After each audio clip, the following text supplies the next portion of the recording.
नमस्कार दोस्तों, मैं आदेश कुमार। आप देख रहे हैं डी भारत न्यूज़ चैनल।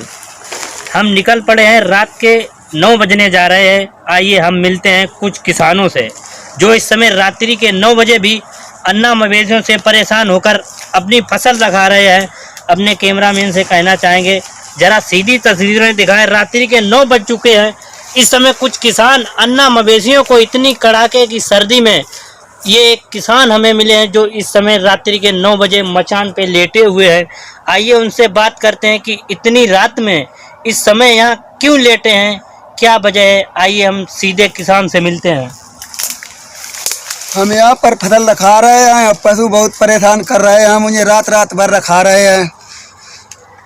क्या आपके ग्राम पंचायत में कोई ऐसी गौशाला नहीं है जिसमें अन्ना मवेशियों को रखा जाए?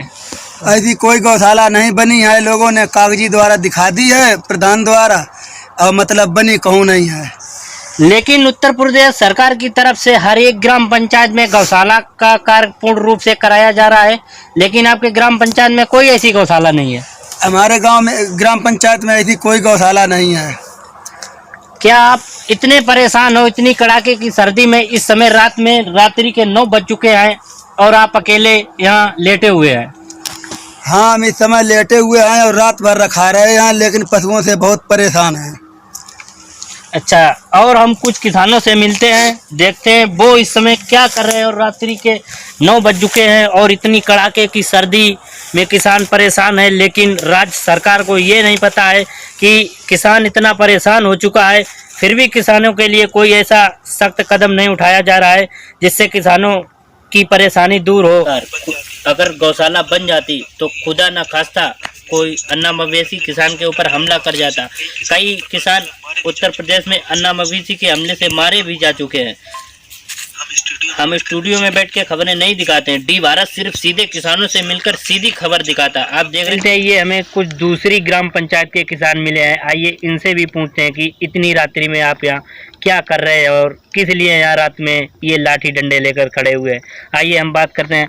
दादा, आप इतनी रात में यहाँ क्या कर रहे हैं? गाय सड़ौना ये गेहूँ फसल को खाते हैं। बाल बच्चों के लिए पेट पालने के लिए हमको रखाना पड़ेगा। अगर हम नहीं रखाएंगे तो बाल बच्चों को क्या खिलाएंगे, कैसे पालेंगे? इसके लिए रात में रखाना पड़ता है। क्या आपके ग्राम पंचायत में कोई गौशाला नहीं है जिसमें अन्ना मवेशियों को रखा जाए? नहीं, मेरे गांव में गौशाला कोई व्यवस्था नहीं है। ये के किसान ये कह रहे हैं कि हमारे ग्राम पंचायत में कोई भी ऐसी गौशाला नहीं है जिसमें अन्ना मवेशियों को सुरक्षित रखा जाए। इतनी रात को 9 बज चुके हैं और कड़ाके की सर्दी में किसान परेशान हैं। इसलिए किसानों का ये कहना है कि अगर हम अपनी फसल की रखवाली नहीं कर पाएंगे तो हमारे बीवी बच्चों का पालन पोषण कैसे होगा। इसलिए आइए और कुछ किसानों से मिलते हैं कि वो इतनी रात में यहाँ क्यों लाठी डंडे लेकर खड़े हैं और क्या परेशानी है उनकी। दादा, आप इतनी रात में यहाँ क्या कर रहे हैं? इतने परेशान है अन्ना मवेशियों से जो रात में आपको खेतों की रखवाली करनी पड़ती है? पूरी रात 11-12 बजे ले रखवाऊं। किसानों का ये कहना है कि रात के 11-12 बजे तक हम लोग फसल की रखवाली करते हैं। अगर अपने फसल की रखवाली नहीं करेंगे तो अन्ना अगर अपने फसल की रखवाली नहीं आप करोगे तो क्या अन्ना मवेशी सारी फसल तर जाते हैं? सबरी खत्म है, खेत खत्म हो चुके कई हो गए। लेकिन उत्तर प्रदेश के मुख्यमंत्री जी का ये कहना है कि हर एक ग्राम पंचायत में गौशाला का पूर्ण रूप से निर्माण कराया जाए। क्या आपके ग्राम पंचायत में कोई गौशाला है? कोई गौशाला नहीं है। किसानों का कहना है कि हमारे ग्राम पंचायत में कोई भी ऐसी गौशाला नहीं है जिसमें अन्ना मवेशियों को सुरक्षित रखा जाए। अगर गौशाला कहीं है तो वो सिर्फ कागजों में चल रही है। इसीलिए किसान को रात 10, 11, 12 बजे तक अपनी फसल की रखवाली करनी पड़ती है। इतने परेशान हो चुके हैं किसान अन्ना मवेशियों से, लेकिन यहाँ के जिला अधिकारी महोदय जी को भी ये नहीं मालूम है कि किसान को इतना परेशान होना पड़ता है और रात्रि में कड़ाके की सर्दी में अपनी फसल की रखवाली करती है।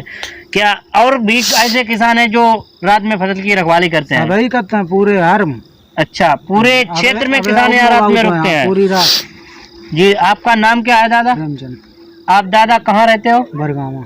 अच्छा, बहुत बहुत धन्यवाद आपका जो आप हमें मिले। इतनी रात्रि में हम यहाँ निकल रहे थे, हमें एक दादा मिले जो रात में 10 बजे यहाँ फसल की रखवाली कर रहे थे।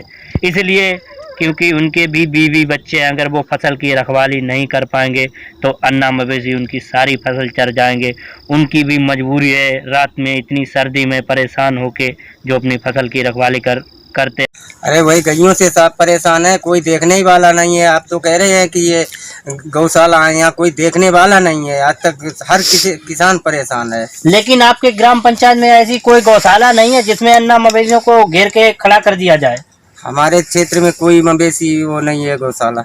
लेकिन राज्य सरकार की तरफ से सख्त निर्देश जारी कर दिए गए हैं कि हर एक ग्राम पंचायत में हर एक गौशाला का पूर्ण रूप से कार्य कराया जाए और जो भी अन्ना मवेशी इधर उधर कड़ाके की सर्दी में भटकता नजर आए उसको ग्राम पंचायत अधिकारी के द्वारा अन्ना मवेशी को गौशाला में सुरक्षित पहुंचाया जाए। कुछ नहीं साहब, हमारे खेतों का आप एक बार नजर मार लीजिए। आलू और गेहूं की फसल वो हालत है कि हम लोग हर किसान रो रहा है, बच्चों का पेट पालना भी मुश्किल है। इसी वजह से आप यहाँ रात्रि में लेटे हुए हैं? जी हाँ।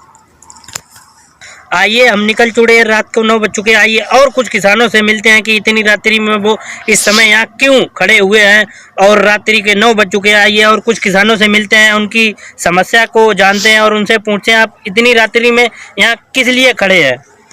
एक गइयों की वजह से परेशान है। लेकिन राज्य सरकार की तरफ से ये सख्त निर्देश जारी हुआ है कि अपने ग्राम पंचायत में ऐसी कोई भी गौशाला नहीं है जो जिसका कार्ड अभी तक पूर्ण रूप से नहीं हुआ। क्या आपके एक भी ग्राम पंचायत में ऐसी गौशाला बनी हुई है? कोई गौशाला नहीं हमारी ग्राम पंचायत में। लेकिन उत्तर प्रदेश के मुख्यमंत्री माननीय योगी आदित्यनाथ जी का सख्त निर्देश है कि हर एक ग्राम पंचायत में